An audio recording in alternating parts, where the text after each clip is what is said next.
What's up guys, welcome back for another YgoPro duel video. Magistus got their last support card. It's level 4 fire type, fire attribute. It's also a tuner as something we expected, I guess. So the last card revealed, and as you see, this is the current build. 44 cards, it's a lot. It's more of a pure build, and that's different compared to the build I uploaded previously featuring the Magistus archetype, and that was obviously with Invoked. But you know, the biggest problem of that is well, both combining Invoked and Magistus all in the same deck is that the normal summon is far too crucial, and you want to keep your normal summon for Alistair. And you know, this archetype does have its in-themed double summon, which is the continuous spell, and that's something they need because they are super dependent on their normal summon. Okay, there are a couple of cards that could, you know, bypass that. They have like the what's it called, the Crowley, I believe the name is, you know, like send a spellcaster to the graveyard from either your hand or from your side of the field, and then special summon itself. That's cool. It's a good extender, but I believe it's just a 2-off in the deck. Again, it's searchable off of their Link monster, the Link 1. So the gimmick behind this deck is definitely something I like. But I feel that the deck is, it kind of feels like Magical Musketeers, if that makes sense, because the deck is so dependent on its normal summon, and well, even then Musketeers do have, you know, more, no, cannot call it power plays, but they have more powerful spells and traps to their disposal, while this archetype, Magistus, is, well, it's of course different, but it's a more control-based deck. Same like in like Musketeers, but the problem is that, and you'll see it in the games where Magistus is going second, is that the pure Magistus archetype and their support, they it's very hard for the deck to get like through an established board. You need other themed, or at least other themes, other archetypes, and that's why, you know, like good old Dogmatica are here in the main deck. Because of that, stuff like Maximus, the Nadir, I believe the name is, the spell, the Rota Rites, you need those cards to plow through your opponent's, you know, like defenses, or force out their hand traps. And that's where something like Maximus or Fleur or whatever can come into play. Going first this time at one of the few things I changed to the build is I added in the Magician's Souls as well. You know, I mean, you can send Maximus from your deck to the graveyard, and that's one of the better ones here. The Exceed one is very similar to the Time Star Magician, I believe the name is. The Exceed for Pendulum Magicians. You know, detach something and then get like a level 4 or higher spellcaster from the graveyard back to the hand. So you can get back like a Maximus from your graveyard back to the hand and go from there, right? So that's cool. And I mean, both archetypes combine really well, because again, Maximus is immediately supported as soon as you have their Link 1 in the graveyard, right? So again, it's just Konami saying that you should be combining this archetype. The Shadow Trap, I mean, you know, it's a free win. Probably should have summoned it to the far right side. I mean, you know, I'm sacrificing my Link summon here. I'm not sure if it mattered though, probably not.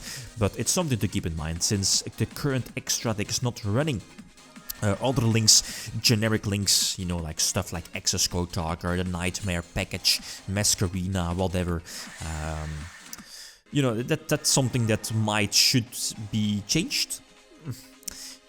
Oh yeah, something different is that compared to previously, I'm also running the Synchro, because again, this is a more pure build, and you know, they got their level 4 tuner now, even though the Synchro on its own, I mean, it's cool if it gets like destroyed, you know, your opponent is in big trouble.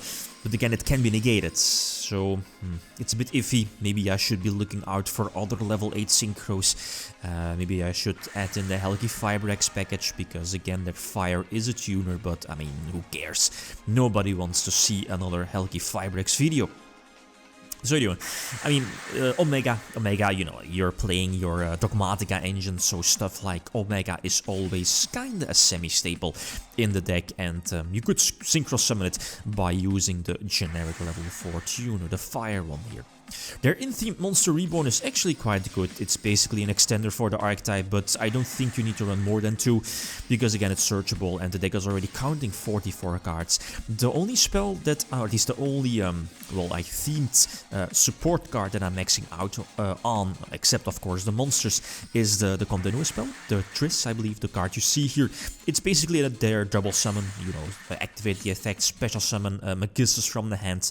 You could special summon more, but it's very similar to the Salmon Great spell, you know, send it to the graveyard to special summon more. So I feel you need that because, again, the archetype is so dependent on this normal summon, even though drawing multiples could be a brick, and of course it's searchable off of their spell and trap searcher. So, you know, it might be a bit iffy, maybe 2 might be okay, but still, since the archetype is so dependent on its normal summon and it's not too strong, that it, you know, it needs their power plays, their extra, you know, pluses. Especially the normal summon to get things through, to get their plays go through, and you know, that's the reason why I prefer the continuous spell. The other spells, the fusion spell, I feel is just a 1-off, maybe a 2-off, but you know, I mean, you don't really want to open with, well, maybe 1, but still, like, opening 2 is just devastating, and same counts for Magician's Souls, and that's why I'm running only 2. Even though in theory it's an excellent card, right? I mean, but the amount of times that I special summon Magician's Souls, use its effect, and then draw into like another Souls, it's the same counts for Pot of Desires. But I mean, feel free to add in the third copy. But for the other spells, I believe 2 and 2 is... Oh, no, I'm running the Monster Reborn at 2, because, again, searchable. And they also got, like, I believe it's a quick play spell. Yeah, it should be a quick play that as soon as you activate it, you can, like, equip a monster from your extra deck to a Magistus monster on your side of the field. So that's cool. You could use their gimmicky effects of their Exceed, popping a spell trap, the Synchro to get your monster like a Cataster effect, maybe some extra protection, but I feel, again, I'm not really sure if I want to main deck more than 1, you know, of that quick play spell. So again, getting the winner on the field. I mean, again, it's a free winner, even though everyone and their mother is running the Forbidden Droplet as, you know, all those counters against the popular Dogmatica tech. Call by the Grave was needed, or at least try to use Call by the Grave. At far still on the field will potentially, or would, like, you know, maybe banished, I guess, the Winda, even though its effect is still negated. But now it's on the field in full effect, and of course the effect still works for me as well. But I can pump out an extra monster on the field, force out the back row, even though we know it's like a dead card, I guess. Not really sure if we knew it. But again, this is more than enough to attack for a game. So going second again, and this is what I was talking about. Okay, the deck is running the standard hand trap lineup of Ash Blossom, Impermanence, right? Call by the Grave, not really a hand trap, but you know what I mean. So, okay, you definitely need those in today's format, 2020. You don't want to let your opponent play Yugioh, I guess, or, you know, stop this kind of shenanigans. And that's a thing, and I'm anxiously awaiting a ban list. Who knows, Helgi Fibrex, Link Cross, Marcher, all of those cards can just flat out hit a list, either restricted or banned, whatever. But, I mean, it should happen, come on. I want to test, right? Like new decks, maybe healthy format. It's just new options. Let's move away from the, you know, the standard Helgi Fibrex shenanigans.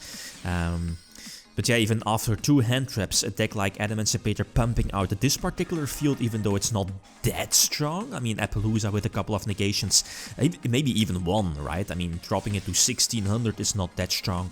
But a deck like Magistus is very fragile, maybe too fragile to get me out of this, you know, silly situation.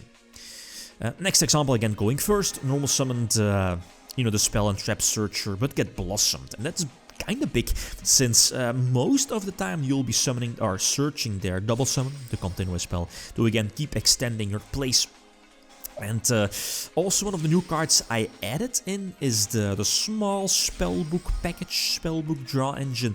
Even though it's again a bit iffy. It's like the spellbook engine is like you'll always be slapping it in when your archetype desperately needs draw power, needs more options, because it's lacking the in-themed current support. And that's the same what happens here. The same counts for Invoked, right?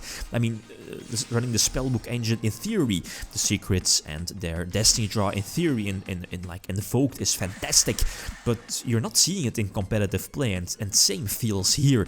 It's, let's say your opponent has like Blossom or Veil or whatever on your normal summon, then you know that spellbook engine could come into play, but there are situations where it could be like a dead card. Yeah, that's true, but I think with the current support, I feel it needs those beneficial draws, and you know, something like Magician's Souls giving you the beneficial or the extra spellcaster on the field, extending your plays.